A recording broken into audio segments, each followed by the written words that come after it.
So right now I am in California to watch the Pokemon World Championships. So while I'm gone, please enjoy this episode of Ask Skul number 4. What is your favorite Pokemon besides Zippy? My favorite Pokemon is Helioptile, as you said. Zippy is a Helioptile. But my second favorite one, and my favorite before Helioptile ever was announced, was Latias. She was my favorite, basically as soon as I saw Pokemon Heroes. I just fell in love with her, and I loved her all the way until Zippy took over my life, and I still do love Latias quite a bit. Just Zippy's just a tiny bit higher, that's all. When will we play some prop hunts? So this question was asked by Fishy, the guy that I love collaborating with him to make Splatoon videos. This was asked right before we actually did make a prop hunt video. I will link that right here, as a matter of fact. I'll go ahead and show one of the clips of us playing together. Alright guys, you can't slip up like the guys did last round. We got this, guys. Go work together and make sure we have eyes everywhere and... Bye, Kyle. Wait a minute.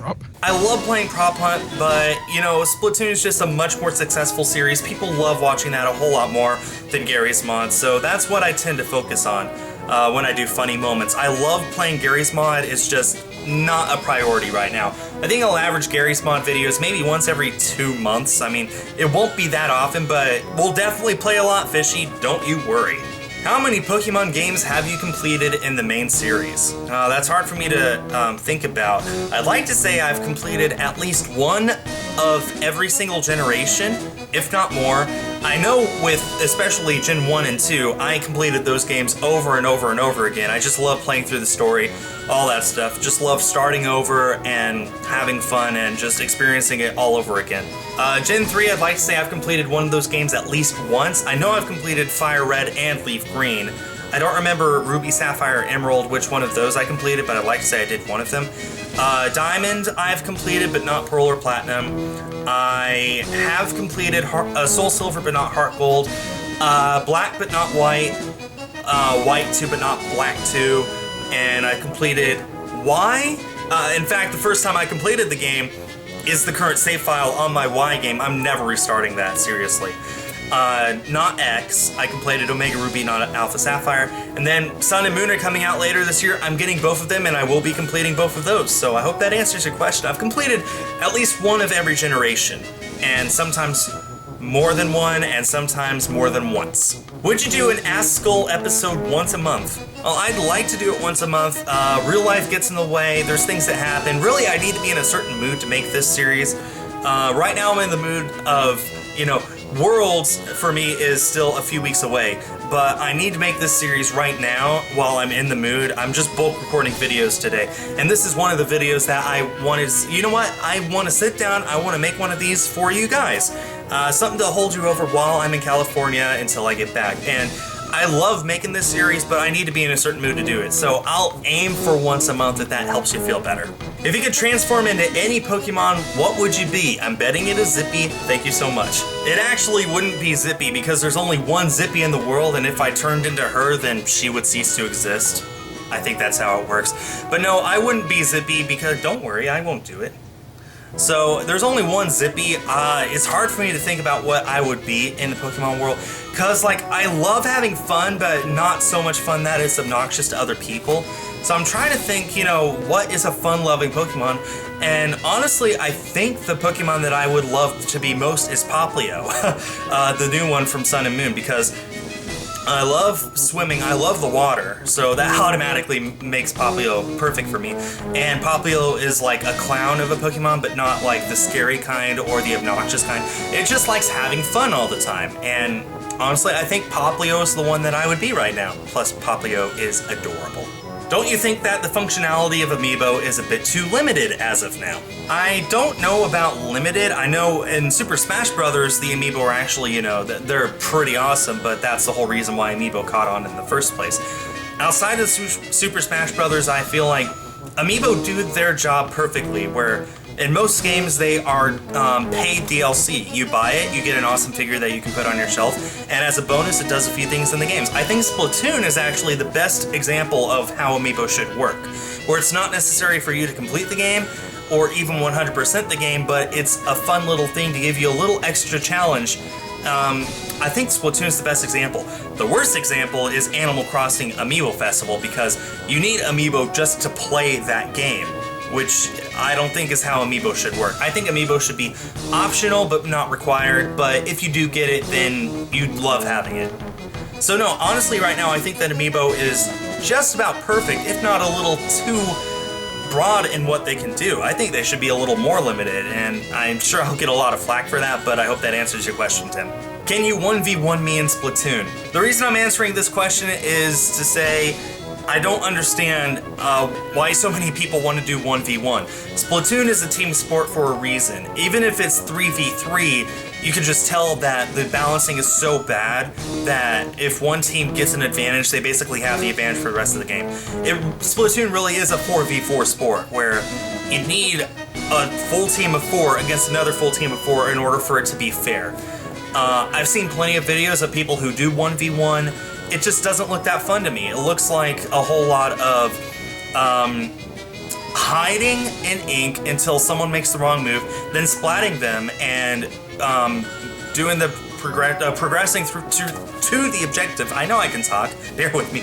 Progressing to the objective, and then when they show back up, just splat them again. It just doesn't look that appealing to me. So it's not that I don't want to 1v1 you, it's that I don't want to 1v1 at all. Splatoon really is a 4v4 game, and anything less than that, except in special modes obviously like hide and seek, is just not that fun. So I'm sorry if that disappoints you, but I wanted to explain why that is my answer.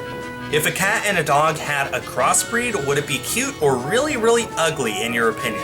Oh gosh, you know, when I think of the cat and a dog being crossed, the one thing that comes to mind is cat dog, alone in the world is a little cat dog. Why don't you have a P.O. box? Will you consider getting one? Why or why not? I don't have a P.O. box mainly because the nearest post office to me is like 30 minutes away, and I don't want to have to drive there just to pick up my mail once a week. It's easier just to not advertise my address and say, if you want to send me fan mail, then email me and I'll give you my home address, because then they deliver it straight to my door and I don't have to pay extra for a box for you guys to send it to. I mean, I can't advertise it, that is the problem, so a lot of people who want to send me fan mail see I don't have a P.O. box and think they're not able to, which is not the case at all. So I do understand, you know, the appeal of having a P.O. box, but at the same time, I just don't see it being worth it to, one, have to pay for the box, and two, having to drive there once a week to pick up my mail. So that's money that I'd have to spend on gas, not to mention time as well, time that I could be making videos like this. So I hope that answers your question. I do welcome fan mail, and you're welcome to send me fan mail. You're just going to have to email me to find out what my address is. My email is skulshirtgoldtcg@gmail.com, just my YouTube name at gmail.com, and send me an email saying you want to send me fan mail, and I'll give you my address. Simple as that. So if you want to send me fan mail, there are ways to, it's just not through a P.O. box. If Pokemon were real, what 6 would you own? Well, I think it's obvious what number 1 would be now, isn't it? Number 2 would definitely be Latias, which is, like I said, my second favorite Pokemon. Samurott and Serperior are number 3 and 4, Poplio's number 5, and then number 6 spot is so hard to choose. I just don't know who my 6th favorite Pokemon is. Those are my top 5. Number 6 is a really good split between Charizard, Nidoqueen, Sylveon, and a few others. Gardevoir, I don't know who my number 6 pick would be. One of these days I really do need to make a top 10 favorite Pokemon. What was more fun to do with Gary and Reva? Everything wrong with Battleboard the St. Anne, or everything wrong with Arceus and the Jewel of Life? They were both fun for different reasons, honestly. I think I liked doing Battleboard the St. Anne a little more just because with that I just recorded my audio, sent it to him, and let him do all the work. Arceus and the Jewel of Life took literally a week of non-stop work to make because it's just such a long video. You guys don't realize how long those videos take to make. They take a long time to edit. So with that, I was up until like 3 a.m. 5 days in a row just trying to get it done in time of the time that I had told him I was going to aim for, and it worked. and I'm very glad that it all worked out. But even going back and watching that video now, there's like 1 or 2 errors. I'm like, I should have caught that. Then I'm not too hard on myself because it's like, it was 3 a.m., so whatever. Battle aboard the St. Anne, 1, it was a shorter video. 2, it was the first time he had collaborated with anyone, and I'm very glad he actually approached me to collaborate with me because before that we had sort of known each other existed but had avoided each other. But then, I forget exactly what happened, but something happened and he approached me to sort of confide in me, or maybe it was the other way around. In any case, we ended up becoming very good friends just because we made similar videos. And, well, then he said, you know what, I've been thinking about collaborating, and would you like to collaborate with me? And I said, sure. And Arceus and the Jewel of Life was sort of the, my way of repaying him. You let me show up on your channel, here, let's have you show up on mine. And since then, of course, we've also done Everything Wrong with Pokemon, the first movie, all over again on my channel. So that was a whole lot of fun. So I hope that answered your question. It was more fun for me to show up on his channel, but I'm very thankful to him for showing up on mine, not once but twice.